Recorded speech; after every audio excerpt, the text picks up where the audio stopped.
오늘은 욥기의 말씀을 들고 욥기의 전체 개관에 대해서 이야기할 차례입니다. 자, 그런데 욥기는요, 지금까지 그 전까지 우리가 공부했던 것은 역사서였습니다.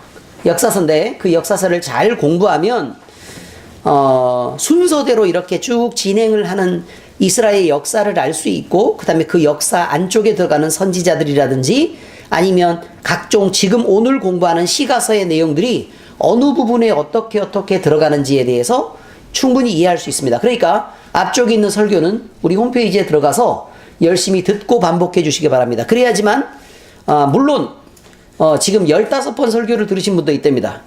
장난 아닙니다. 그러니까 열심히 반복해 두면 성경 전체를 이해하는데 매우 큰 도움이 됩니다. 그러니까 그 부분을 참고해서 잘 이해해 주시기 바랍니다. 자, 시가서라는 내용은 뭐냐면 문학적인 성경이다, 이런 뜻입니다. 문학적인 성경인데, 성경은 기본적으로 쓰여져 있는 모든 것들은 다 팩트를 중심으로 쓰여져 있습니다. 모두 사실입니다. 그 사실을 중심으로 쓰여져 있기 때문에 어떤 성경의 문학이라고 얘기하면 소설을 얘기한다든지 아니면 다른 무슨 공상을 얘기한다든지 그런 쪽하고는 아예 거리가 멉니다. 그러니까 성경 문학이란 시냐 아니냐 이것입니다. 근데 시 중에 어떤 신앙의 고백적인 시들도 있고 서사 시들도 있습니다. 하나님이 하신 일에 대해서 역사적인 관점에서 그 일들을 바라보고 줄거리들을 세세하게 조목조목 나열하면서 하나님을 찬양하고 이렇게 하는 찬양시들이 쭉 이렇게 있는데, 어쨌든 우리가 좀 문학적인 소양이 높아지는 그런 기회가 될 수 있기를 예수 그리스도의 이름으로 축원합니다. 자, 욥기의 역사적인 배경은 그러면 전체 역사 중에 어디에 속해 있을까? 라는 부분입니다. 자, 히브리 성경의 명칭을 보면 이욥라는 이름을 사용하고 있는데 그 이름을 그대로 싸서 이욥기라고 기록하고 있는 거예요. 그러니까 우리나라 성경이 얼마나 본서에 충실하려고, 본서의 발음까지도 거기에 충실하려고 노력했는지, 거기에 대해서는 우리가 참 우리 선배 목사님들이나 아니면 성경을 연구하셨던 분들, 그리고 우리 먼저 믿었던 선배들한테 그렇게 감사해야 될 일입니다. 그래서 대부분의 발음들은 원어 발음과 아주 가깝게 돼 있다라는 것으로 알 수 있습니다. 자, 그런데 한글 개역 성경이 역시 욥기라고 칭한 이유는 이제 아시겠죠? 누구를 따라서 했다고요? 이욥라는 원래 이름을 따라서 했습니다. 한편 본서의 주인공인 이욥의 의미는 크게 두 가지로 나타납니다. 그러니까 히브리서에 이욥이라는 뜻이 있겠죠. 그 뜻이 뭐냐면 첫 번째 의미는 돌아온 자.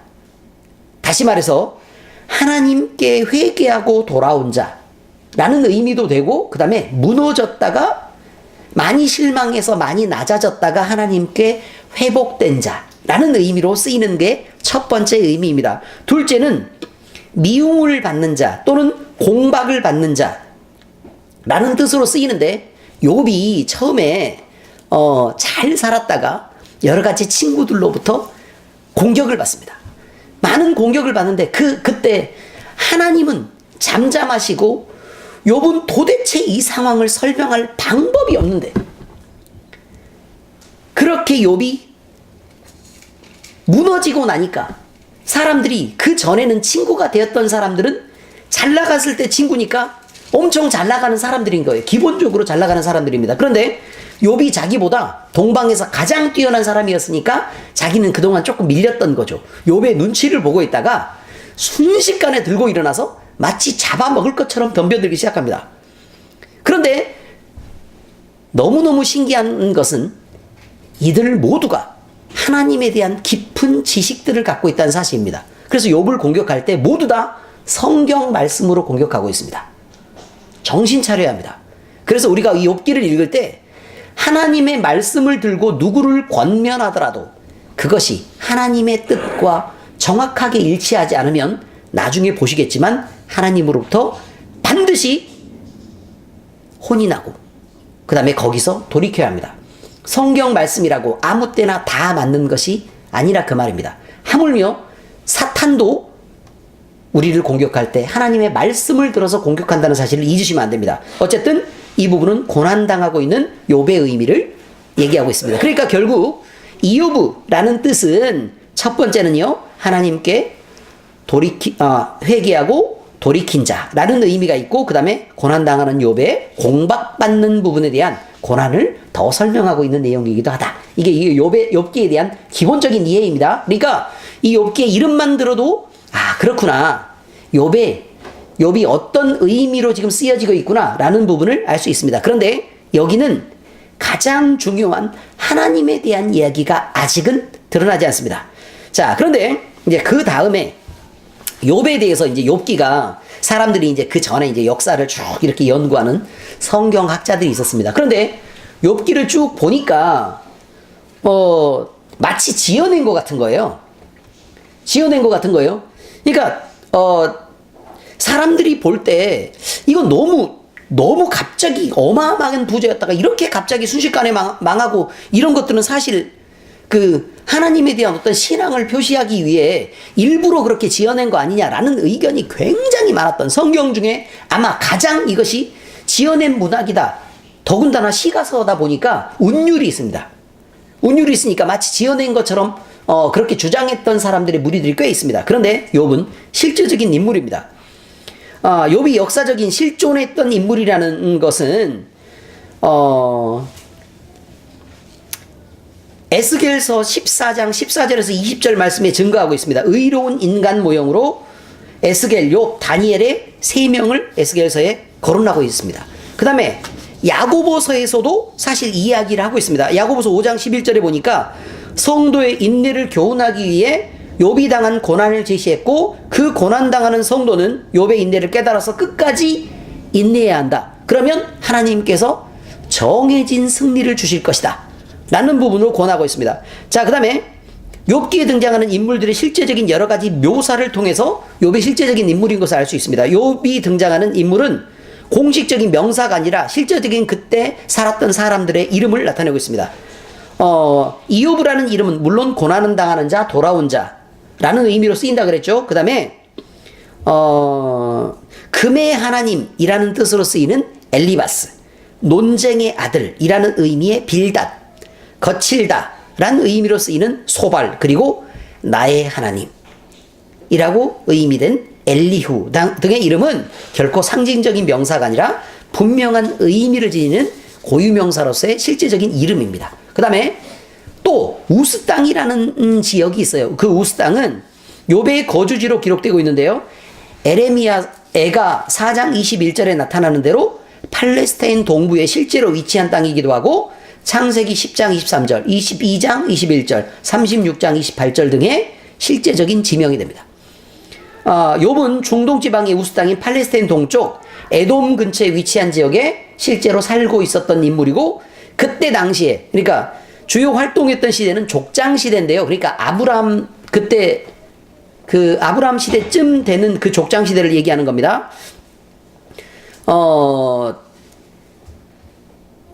그때인데 어쨌든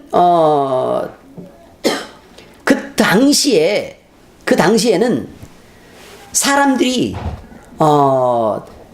그쪽 지역에 팔레스타인 동부 지역 사람들의 재물들이 어마어마하게 많이 있었던 시대로 그렇게 읽혀집니다. 그러니까 그런 부분들도 역시 욥이 실존했던 인물인 것을 성경이 증거하고 있고, 물론 우리는 이것을 당연히 알고 있고 또 믿고 있는 바이기도 하지만 어쨌든 의심했던 많은 사람들이 있었다라는 것들도 알아두시면 되겠습니다.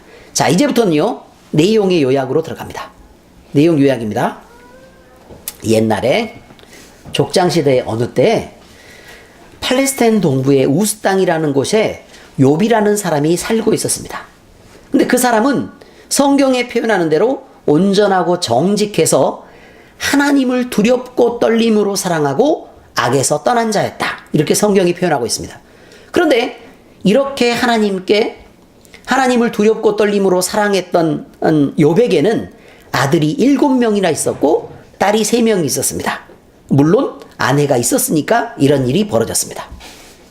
네, 소유물은 양이 7,000마리고 낙타가 3,000마리고요, 소가 500결이, 암나귀가 500마리 이 정도 종도 많이 이렇게 있었고, 그 다음에 동방 사람 중에 가장 훌륭한 사람이었다라고 얘기하니까 동방 사람들 중에 훌륭했다라는 표현은 가장 부자였다라는 말로 지금 현재 쓰이고 있습니다. 가장 부자로 쓰였습니다.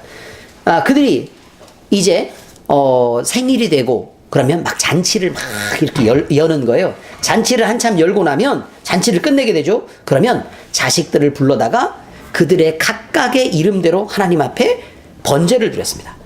이것은 누가 잘못했기 때문이 아니고 혹시 내 자식들이 죄를 범해서 마음으로라도 하나님을 욕되게 했을까 해서 욥의 행위가 그렇게, 욥이 그런 제사를 드렸는데, 성경에 표현된 부분을 보면 욥의 행위가 항상 이러하였다라고 표현하고 있습니다.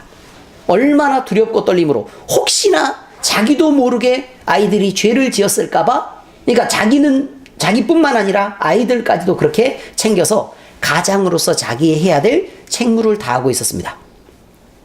하루는 하나님의 아들들, 다시 말해서 천사들이, 이제 하늘에서 일입니다. 천사들이 와서 하나님 앞에 쭉 이렇게 서 있습니다. 그런데 사탄도 그들 가운데서 이제 와가지고 하나님 앞에 이제 쭉 이렇게 고개를 숙이고 이렇게 그렇게 있는 중입니다. 그런데 여호와께서 사탄한테 물어봅니다. 네가 어디서 왔느냐? 사탄이 대답하기를 내가 이 땅을 두 돌아다니며 여기저기를 다니다가 왔습니다 라고 얘기합니다. 그러니까 쭉 중간에 쭉 생략하고 네가 내 종 욥을 주위에서 보았느냐? 라고 묻죠. 그러니까 하나님이 그러면서 뭐라고 자랑을 하냐면 사탄에게 자랑을 합니다. 그와 같이 온전하고 정직하여서 하나님을 경외하며 악에서 떠난 자는 세상에 없느니라. 그러니까 이거 하나님이 말씀하시는 거예요. 누가 다른 사람이 얘기한 게 아니고 하나님이 세상에 너 욥을 봤니? 그렇게 정직하고 온전하고 나를 두렵고 떨림으로 사랑하고 악에서 떠난 자가 이 세상에는 없다 라고 하나님이 자랑하니까 사탄이 대답할 때, 아니 욥이 하나님 어떻게 이유도 없이 하나님을 그렇게 사랑하겠습니까? 라고 다시 반문하죠.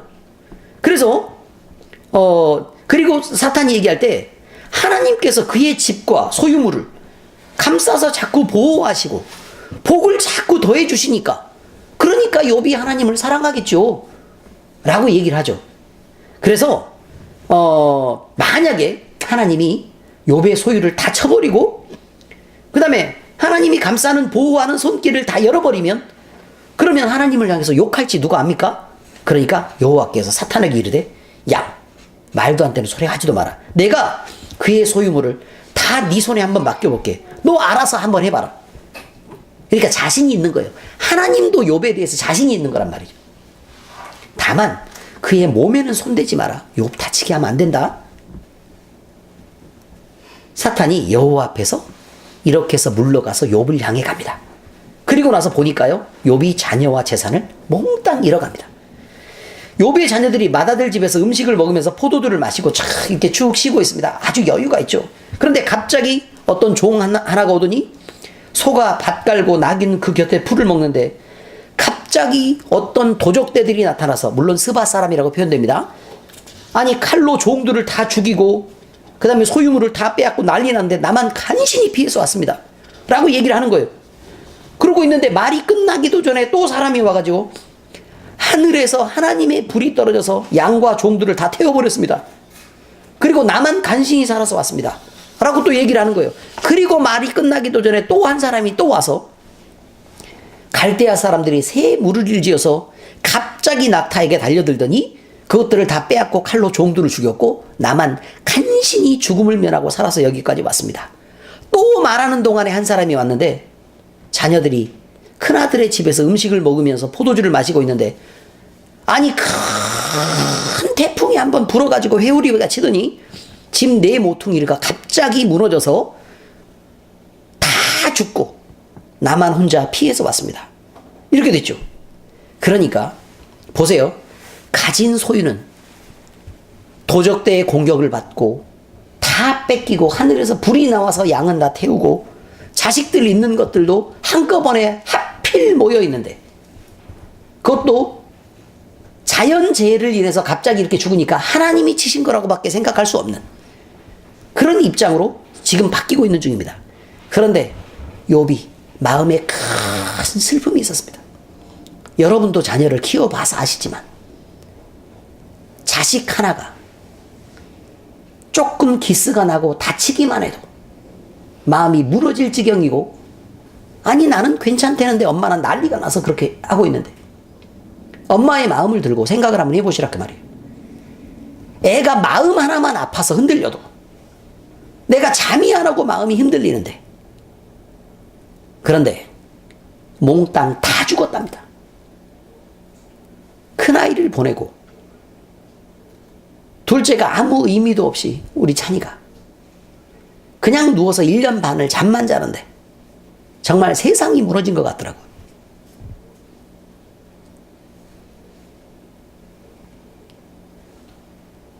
그랬습니다. 그런데 욥은 하나님을 원망하지 않았습니다. 내가 모태에서 알몸으로 나와 싸운즉 또한 알몸이 그리로 돌아가올지라. 주신 이도 여호와시오 거두시는 이도 여호와시오니 여호와의 이름이 찬송을 받으실지어다. 라고 모든 일에 욥이 범죄하지 않았습니다. 하나님을 향해서 원망하지 않았습니다.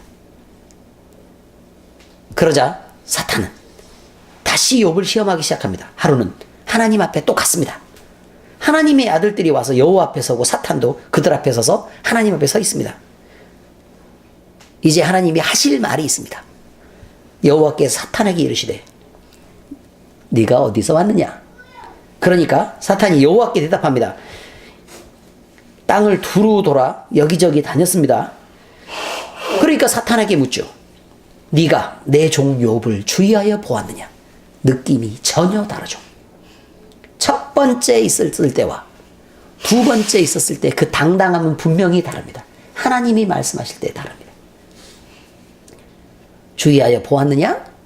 그 안에 뿌듯하죠. 이제 그와 같이 온전하고 정직하여 하나님을 경외하며 악에서 떠난 자가 세상에 없느니라. 네가 나를 충동하여 까닭없이 그를 치게 하였지만 그러나 그가 여전히 자기의 온전함을 굳게 지킨 것을 네가 보지 않았느냐. 사탄이 여호와께 대답합니다. 가죽으로 가죽을 바꾸니 사람이 그의 소유물로 자기의 생명을 바꾸올지라. 이제 주의 손을 펴서 그의 뼈와 살을 쳐보십시오. 그래도 하나님을 욕하지 않겠습니까? 틀림없이 주를 향하여 욕할 것입니다. 여호와께서 사탄에게 이르시되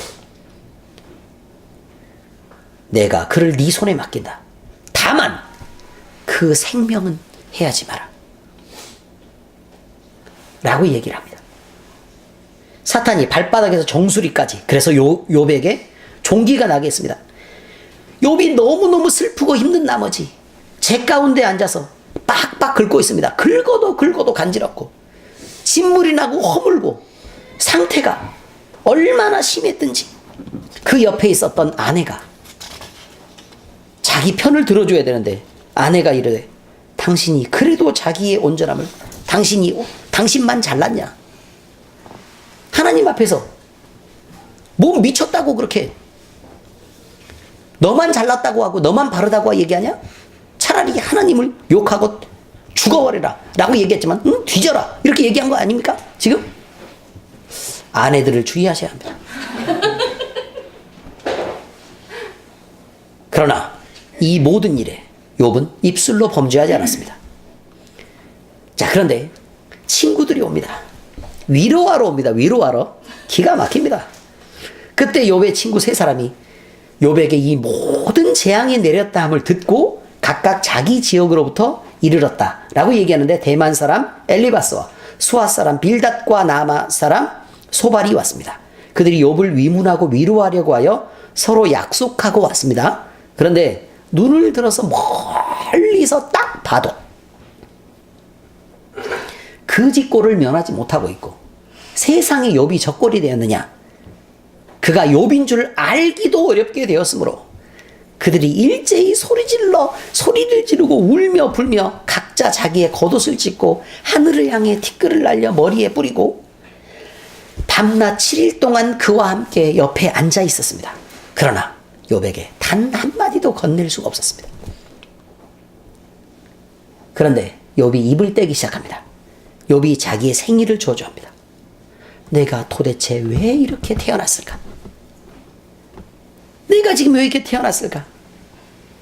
내가 난 날이 멸망하였더라면, 사내 아이를 배웠던 그 밤이 그러하였더라면, 그 밤에 우리 부모가 자식을 베지 못했었더라면, 그 밤에 즐거운 소리가 나지 않았더라면, 하나님이 내 모태의 문을 닫지 아니하여 내 눈으로 이 환난을 보게 하지 않았을 것 아니냐. 내가 어찌해서 태에서 죽어 나오지 않았을까? 어떻게 살아나와서 이 고생을 하는가? 어찌하여 내 어머니가 해산할 때 죽은 나를 숨기지 않았을까? 어찌하여 무릎이 나를 받았던가? 내가 왜 이러자고 젖을 빨았는가? 내가 그렇지만 않았어도 내가 이제 평안히 누워서 자고 있었을 것인데, 하나님이 어떻게 고난당하는 자에게 빛을 주셨으며 마음이 아픈 자에게 생명을 주셨을까? 죽었으면 좋을 텐데 이러한 자는 죽기를 바래도 도대체 죽음이 오지 않고, 내가 땅을 파고 보배를 찾는 것보다 죽음을 더 찾고 부르지만 도대체 죽는 것이 이렇게 힘이 드냐. 무덤을 내가 찾으면 내가 정말 죽을 수만 있다면 내가 심히 기뻐하고 즐거워하겠는데 하나님이 어떻게 나에게 계속 빛을 주시는가? 이렇게 자기의 생일을 원망하고 있었을 때 이제 엘리바스라는 사람이 위로한다는 말로 입을 떼기 시작합니다. 자, 그런데 엘리바스라는 사람은 이름이 그렇습니다. 순금의 하나님이라는 의미로 엘리바스입니다. 그러니까 엘리바스는 팔레스타인 동남쪽에 있는 에돔의 도시인 대만의 출생인데, 그곳은 예로부터 지혜자들이 많기로 유명한 곳입니다. 성경에도 많이 나와 있습니다. 예레미야 49장 7절에 보니까 에돔에 대한 말씀이라, 만군의 여호와께서 이와 같이 말씀하시되 대만에 다시 되었느냐?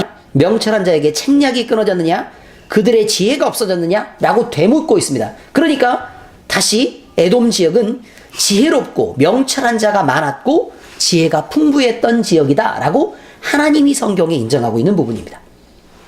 자, 어쨌든 그렇습니다. 근데 엘리바스는 3명의 친구들 중 가장 나이가 많았던 사람입니다. 근데 세 친구의 일종의 지도자격이고 대표인격이죠. 그는 고상한 인격을 가진 사람이었고 그의 사고는 진지했으며 지혜롭고 품격이 있는 사람이었습니다. 근데 여기까지는 그냥 하는 얘기입니다. 그는 세 친구 중 가장 명료한 사고력과 사려 깊은 비평을 보여준 과학적 사고를 가진 사람이었습니다. 근데 그가 내세운 2가지의 주장은 이렇습니다. 하나님은, 그러니까 성경 말씀에 근거하고 있는 거예요. 하나님은 완전히 순결하시다. 그리고 하나님은 완전히 의로우시다라는 것입니다. 하나님은 완전히 순결하시고 완전히 의롭다. 즉, 욥 네가 당한 고난은 네가 죄를 짓지 않았으면 하나님이 주실 리가 없다는 것입니다. 하나님은 완전히 순결하시고 의로우시고 실수가 없으신 분이기 때문에 네가 지금 이렇게 큰 어려움을 당하고 이 많은 고난을 당한 것은 너에게 잘못이 있고 네가 죄를 지었기 때문이니까 네 자신을 잘 돌아보고 자꾸 찾아보라는 것입니다. 그래서 이렇게 표현합니다. 사람이 어찌하여 하나님보다 의롭겠느냐? 사람이 어찌하여 그 창조하신 이보다 깨끗하겠느냐? 라고 표현하고 있습니다. 그러니까 이런 그 주장은요, 일반적인 보편적인 논리를 갖다 대면 대부분은 다 맞는 얘기인 건 사실입니다. 그러나 우리가 지금 알다시피 하나님의 마음이 어떻죠? 네가 욥과 같은 자를 본 적 있느냐? 이렇게 온전하고 악에서 떠나며 나를 두렵고 떨림으로 사랑하는 자를 이 세상에서 본 적이 있느냐라고 사탄에게 자랑하고 있는 이 욥에 대해 그냥 자기의 성경적 사고를 갖다 놓고 그렇게 얘기하고 있는 것입니다. 그러니까 근데 욥의 경우는 억지로 적용하고자 해도 욥이 아무리 생각해봐도 잘 안 되는 거예요. 근데 그것이 잘 안 되자 나중에는 여러 가지 죄명을 만들어서 됩니다. 그리고 그를 나중에는 자기 말을 안 들으니까 비난하고 비판합니다. 비난하고 비판합니다. 그 결국 야 내가 잘못했다 그러면 존말할 때 내 말을 좀 듣지. 아니 죄가 있다 그러면 나는 하나님 잘못했습니다. 내 죄가 어떤 것인지 나는 잘 모르니까 나를 이렇게 용서해 주십시오 라고 그렇게 기도하면 될걸. 넌 왜 이렇게 교만하냐. 이렇게 가고 있는 거예요. 그리고 욥을 비난합니다. 그래서 나중에 하나님은 엘리바스를 결국 책망합니다. 결국 자 이렇게 해서 엘리바스라는 사람은 욥을 결국 위로하는 것처럼 보였지만 많은 성경 말씀을 들고 이야기를 했고 욥을 위로하는 자처럼 보였지만 결국 그렇지 못했다라는 얘기를 한 것입니다. 자, 다음에 8장 쪽으로 넘어가면 빌닷이라는 사람이 등장합니다. 빌닷은 논쟁의 아들이다 라는 의미로 쓰이니까 결국 이 사람이 대충 어떤 얘기를 했을지는 대충 아시겠죠? 전통주의자였습니다. 그 다음에 엘리바스보다 더욱더 치밀하게 말싸움하는 것을 좋아했던 사람입니다. 그는 처음부터 욥을 경건하지 못한 자다라고 비난합니다. 자, 8장을 보니까 8절에서 10절까지 보니까요. 청하건대 너는 옛 시대 사람에게 물으며 조상들이 터득한 일을 배울지어다. 우리는 어제부터 있었을 뿐이라 우리는 아는 것이 없으며 세상에 있는 날이 그림자와 같으니라. 그들이 내게 가르쳐 이르지 아니하겠느냐. 그 마음에서 나오는 말을 하지 아니하겠느냐. 라는 말이 무슨 뜻이냐면요. 조상들이 옛적부터 쭉 지내온 것에 대한 결과를 보니까 잘못하지 않고 벌 받는 사람은 없다. 그러니까 잘 생각해 보란 얘기죠. 네가 경건하지 못해서 벌 받는 것이니까 옛말이 틀린 게 어딨냐는 거예요. 맞습니까? 또 말이 안 되죠, 그죠? 자, 그래서 13절에 하나님을 잊어버리는 자의 길은 다 이와 같고 저속한 자의 희망은 무너지리니 라고 결국 얘기하고 있으니까 아이고 너무 함부로 막말을 하고 계신다 라는 걸 생각할 수 있습니다. 그죠? 네, 그러니까 결국은 욥이 조금 가난해지고 망하자 이 사람들이 들고 일어나서 지금 난리가 난 겁니다. 지금 그렇게 지금 되고 있습니다. 그런데 그가 주장한 중요한 주장은 하나님은 결코 공의를 굽게 하지 않는단 말입니다. 하나님은 인과의 이유를 분명하게 한다. 이성적이고 합리적으로 행동하실 거다라고 얘기하는데 지금 어디 하나님이 그러고 있습니까? 굉장히 감성적이죠. 네, 욥을 향해서 그 마음의 든든함이 이루 말할 수가 없고요. 하나님은 욥이라는 사람을 생각할 때마다 야, 세상에 이런 보배가 어디 있을까? 온 세상 사람들 다 있어도 내가 이만큼 귀한 자가 어디 있을까? 세상에 욥이라는 사람이 내게 있어서 나한테 그렇게 뿌듯하고 큰 기쁨이 된다 라고 지금 얘기하고 있는데 그 역시 지나친 권선징악이라는 편견에 사로잡혀 있었고 욥의 특수한 경우를 전혀 무시한 채 자기의 사상을 갖고 그 사상에 자꾸 내 생각대로 너는 다가와라를 계속 주장하고 있습니다. 여러 번의 변론을 거친 이후에 말을 안 듣게 되자 결국 그 변론이 통하지 않으니까 또 난리가 난 것입니다. 또 이게 결국 뭐라고 또 얘기하냐면 하나님이 어찌 정의를 굽게 하시겠으며 전능하시니까 어찌 공의를 굽게 하시겠느냐. 하나님이 실수했겠냐? 말도 안 되는 소리 하지도 마라 라고 얘기했는데 그런데 하나님이 그 이야기를 들으시고 내가 사랑하는 욥이 아니냐. 니네들이 뭔데 얘를 욕하고 감히 누구에게 손가락질을 하냐.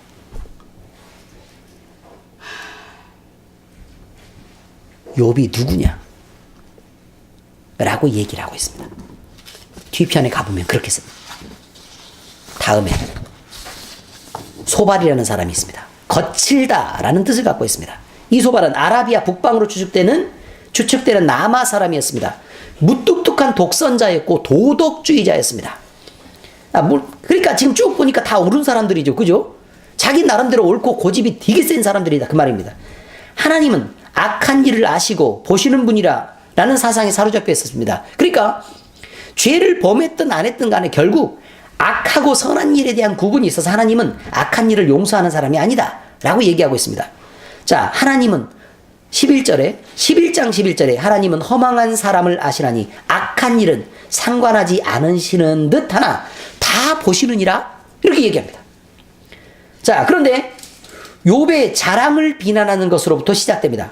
자, 욥이 여러 가지로 이게 여러 친구들의 얘기를 하고 있는데 욥은 아무리 생각해봐도 자기가 하나님을 함부로 대한 적도 없고 내가 죄를 막 이렇게 범한 것도 없고 하나님을 두렵고 사랑하고 내 마음속에 하나님 한 분으로만 만족하고 그분 하나밖에 안 보고 있는데 사람들이 너는 왜 악을 생각하냐? 넌 왜 잘못됐냐? 도덕으로 잘못됐냐?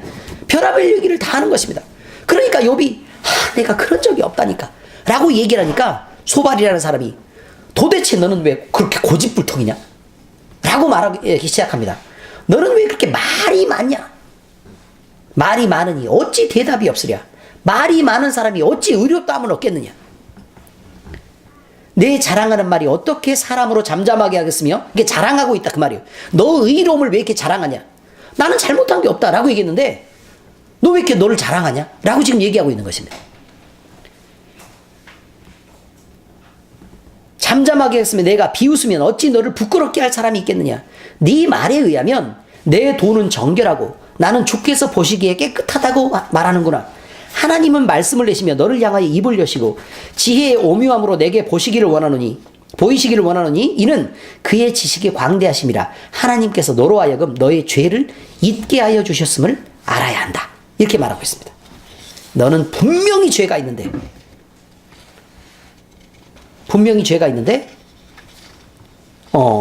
하나님이 네 죄를 잊게 해주셨는 거 아니냐라고 지금 얘기하고 있는 것이라 그 말입니다. 아시겠죠?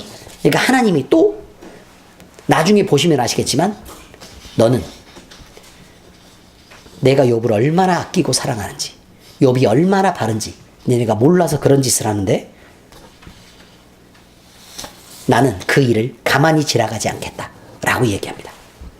어떤 의미인지 아시겠죠? 네. 그 다음에 여러 가지 일들이 여러 가지 변론들이 계속해서 나옵니다. 그런데 또 어디에 나오냐면요, 욥이 말하는 대화 속에 뭐가 있냐면 23장 10절에 보면 그렇게 되어 있습니다. 그러나 많은 이야기와 논쟁들이 이어지고 있었을 때 욥이 하는 말이 그것입니다. 그러나 내가 가는 길을 그가 아시나니 그가 나를 단련하신 후에는 내가 순금같이 되어 나오리라. 무슨 뜻이냐면 내가 달려가고 있고 내가 지나가고 있는 길들을 하나님이 아시니 내가 이런 고난을 받고 힘이 들었을 때 하나님이 이 일을 나에게 허락하셨을 때 내가 단련받은 후에 내가 하나님 앞에 더 정결하고 더 순결하며 더 깨끗한 모습으로 하나님 앞에 나아가기 위해 하나님이 나에게 이런 일을 허락하셨다 라고 얘기하고 있습니다. 그러니 여러분 역시 고난을 받으면 하나님이 어떻게 우리를 순결하게 하실는지 하나님 한 분 외에는 우리 마음속에 다시는 어떤 것도 남겨두지 않으시려고 하나님만 사랑하게 하려고 세상의 부자가 되는 것, 세상으로 위로받고 만족하는 것, 세상에 그저 행복하고 나만을 위해서 내가 인정받고 하는 그런 것들 모든 걸 떠나서 내 안에 하나님이 존귀하게 되고 하나님 한 분이 귀해지는 그 정금같이 바로 되는 그날을 위해 하나님이 이 모든 일을 허락하셨다는 사실들을 여러분이 꼭 알고 기억하셔야 합니다. 자, 그 다음에 갑니다. 여호와께서 38장에 보니까 하나님께서 이제 쭉 말씀하십니다. 뭐라고 말씀하셨느냐? 하나님이 욥에게 말씀합니다. 무지한 말로 생각을 어둡게 하는 자가 누구냐? 너는 대장부처럼 허리를 묶고 내가 너에게 묻는 것을 대답해봐라 라고 얘기하니까 야 이놈아, 네가 아무리 바르다고 하나 너는 사람이고 나는 하나님인데 네가 너의 의로움을 내 앞에서 주장할 수 있냐? 너는 대답 한번 해봐라 라고 얘기합니다. 그러니까 예를 들어서요, 자식들이 이렇게 앞에 있으면 막 즐겁게 이렇게 막 이렇게 놀고 막 화도 내고 이렇게 하는 거예요. 이 저놈의 자식이, 마음의 사랑은 가득한 상태에서 그렇게 얘기하고 있는 겁니다. 어떤 의미인지 아시겠죠? 네. 그런데 하나님이 자기 자신을 이게 욥의 고백처럼 욥이 정금 같게 하시기를, 정금 같게 단련되기를 위해 하나님이 도와주시는 장면입니다. 그러니까 혼내는 것처럼 보이지만 혼을 내는 것처럼 하면서도 욥을 가르치고 있는 중입니다. 그게 바로 38장에 나와 있습니다. 기가 막힙니다. 내가 땅에 기초를 넣을 때 내가 어디에 있었느냐? 너는 깨달아 알았거든 말해봐라. 그러니까 천지를 창조하고 지을 때 네가 그거를 다 아느냐? 나는 하나님이다 이놈아 라고 얘기합니다. 바다가 그 모태에서 터져 나올 때 문으로 그것을 가둔 자가 누구냐? 그럼 바다를 만들 때 네가 보냐? 바다는 어떤 원리로 되어 있는지 네가 아냐? 나는 천지를 창조한 전능한 하나님이다. 구름으로 그 옷을 만들고 흑암으로 강보를 만들고 한계를 정하여 문빗장을 지르고 넘어오지 못하게 한 그 일도 네가 알고 있냐? 파도가 어떻게 해서 바다에서 땅으로 넘치지 않냐? 내가 그것을 만들었다 그 말입니다. 그 다음에 네가 아침에 명령하고 새벽에 그 자리를 일러줘서 각각의 아침과 밤을 만든 것도 나고 바다의 샘을 만든 것도 나고 빛과 광명과 또 흑암을 만든 것도 나다. 홍수가 났지만 그 물길을 터서 모든 곳에 피해를 주지 않게 만든 것도 나고 천둥과 번개를 만들어서 길을 낸 것도 나고 사막에 사람이 없는 땅에도 비를 내린 것도 나다. 황무한 토지에 풀을 나게 한 것이 내가 아니냐? 하늘에 달과 별과 각종 모든 것들이 있는데 그 모든 것들을 만들어낸 것도 내가 했고 구름도 내가 만들었고 또 각종 동물들을 만들고 거기에 본성을 부여한 것도 나고 해서 쭉 이런 얘기가 납니다. 염소가 새끼 치는 때를 정한 것도 나고 암사슴이 새끼를 낳은 것을 본 것도 나고 들나귀가 나자마자 뛰는 것도 하나님이 만드셨고 꽃들이 아름다운 것도 내가 만들었고 그 꽃이 물을 빨아들이고 시기에 맞춰서 꽃을 피우는 것도 나다. 타조가 날개로 안 날고 다리로 뛰게 만든 것도 나고 말이 그 힘줄이 있어서 힘있게 땅을 달리게 만든 것도 나다. 매가 하늘에 날아올라서 날개를 펴서 남쪽으로 날아가게 한 것도 나다. 이러면서 각종 본성과 이 세상에 있는 모든 만물들과 뭐 리어야단 얘기도 이렇게 하고 그러면서 누가 그것을 강하겠느냐? 이런 것입니다. 하나님이 이 모든 것들을 강하게도 하고 약하게도 하시고 때를 따라 새끼를 갖게도 하시고 그 새끼를 낳게도 하시고 본성을 주어서 그 아이를 키우게도 하시고 더 자라면 다시 그 영역을 정하게도 하시고 식욕을 주시고 무엇을 먹고 마시고 정한 것도 하나님이시라 그 말입니다. 농사를 짓는 추수감사가 이제 다음 절인데요. 다음 주일인데 농사를 지어보시면 압니다. 사람이 식물을 키울 수 있습니까? 집사님? 말도 안 되죠. 심어놓고 기다리는 것입니다. 하나님이 비를 주시면 그게 잘 자라지만 물을 뿜어가지고 비를 줘보면 물을 줘보면요 사람이 갖다 대죠. 잘 자라지 않을 뿐만 아니라 참 맛이 없습니다. 하나님은 그렇게 만드셨습니다. 하나님이 정한 때에 하나님의 것을 받고 하나님의 것으로 누리게끔 지었습니다. 욥이 여호와께 대답합니다. 보소서 이제 발견했습니다. 나는 비천한 자이오니 무엇이라 주께 대답하리까? 손으로 내 입을 가릴 뿐입니다. 내가 한 번 말하여 싸운즉 다시는 더 하나님 앞에 잔소리로 대답하지 않겠습니다. 하나님은 역시 하나님이십니다. 라고 얘기하고 오늘의 본절의 말씀이 있습니다. 그 다음에 욥이 하는 말이 오늘 성경 구절입니다. 주께서는 못할 일이 없사오며 무슨 계획이든지 못 이루실 것이 없는 줄 아오니 무지한 말로 이치를 가리는 자가 누구이니까. 나는 깨닫지도 못한 일을 말하였고 스스로 알 수도 없고 헤아리기도 어려운 일을 말하였습니다. 내가 말하겠사오니 주님은 들으시고 내가 주께 묻겠사오니 주여 내게 알게 하시옵소서. 내가 주께 대하여 귀로만 듣기만 했사오나 이제는 눈으로 주를 보게 되었습니다. 그러므로 내가 스스로 내 말을 거둬들이고 티끌과 제 가운데 서서 회개하겠습니다.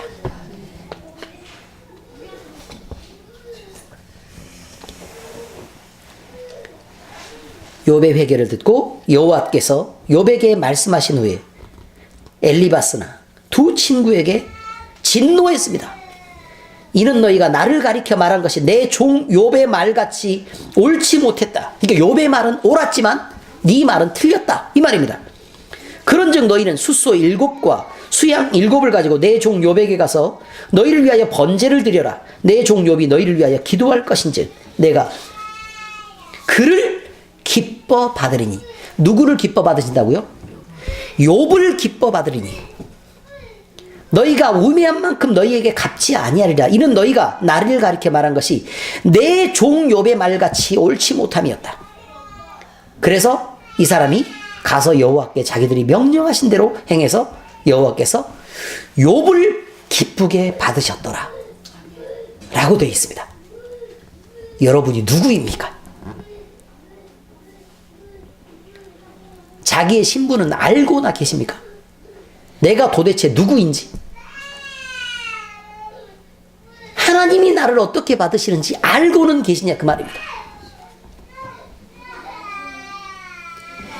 이 세상 사람들이 나를 인하여 복을 받고 내가 하나님 앞에 드리는 그것들 때문에 이 세상 사람들을 받으시는 게 아니고 내 기도를 받으셔서 그 사람들을 복되게 하는 위치에 우리가 있다는 걸 잊으시면 안 됩니다. 우리가 누굽니까? 하나님 앞에 내가 누구냐, 그 말입니다. 자신을 바로 하시기 바랍니다. 우리는 예수 그리스도의 피로 사신 하나님의 자녀입니다. 하나님은 욥처럼, 욥기에서 이렇게 얘기하는 것처럼 왜 이 얘기를 성경에 기록하셨을까? 우리가 욥처럼 하나님 앞에 드려질 것이라는 얘기입니다. 물론 욥은 예수 그리스도에 대한 이야기입니다. 예수님을 받으실 때 우리가 묻어서 가는 것입니다.